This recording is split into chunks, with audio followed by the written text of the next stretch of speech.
Being unteachable is its own special kind of stupidity.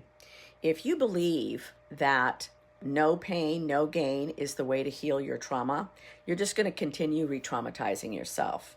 Just like a crab, you cannot rip the shell off of the crab and have the crab live. So I want you to know that trauma resides in your brain, and it doesn't matter which trauma is. It doesn't matter if it's gay trauma or lesbian trauma or trauma from war or trauma from childhood or trauma from sexual abuse. It all looks the same in the brain. And the no pain, no gain philosophy doesn't help that at all, because your brain does not respond to more pain being successful. Your body holds trauma also. And so when you mix the brain and the body together and you expect that ceremony after ceremony, ayahuasca, iboga, more bufo is the way to make, again, your trauma change, you're missing the boat. Because part of what we have to understand is where peace resides. And part of where peace resides is understanding our own thinking, the reality that we live in.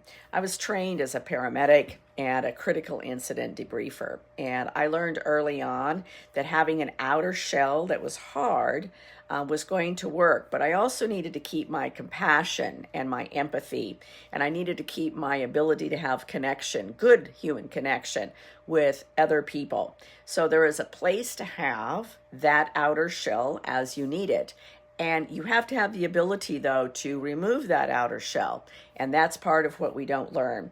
So I tell a lot of my military men that come to me, if you have been trained that it's going to be powering through and more pain, more pain, more pain, and you're going to somehow get to the end of what it is that's traumatized you, that's probably not going to be very successful.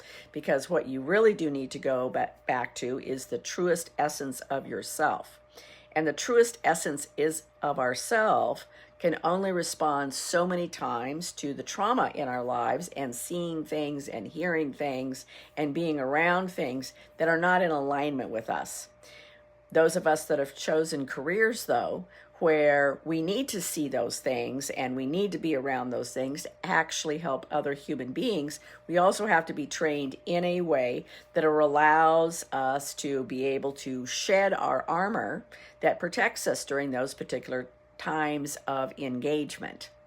So I tell people, if you want to move past that, you have to be teachable in a way that allows, again, that armor to be taken off. You have to allow that to be able to happen. You have to allow your truest essence to come back to you. You have to allow your heart and your mind and your body to all reconnect. That's the thing that psilocybin in ceremony does for you. Thanks so much for sharing this time with me this morning.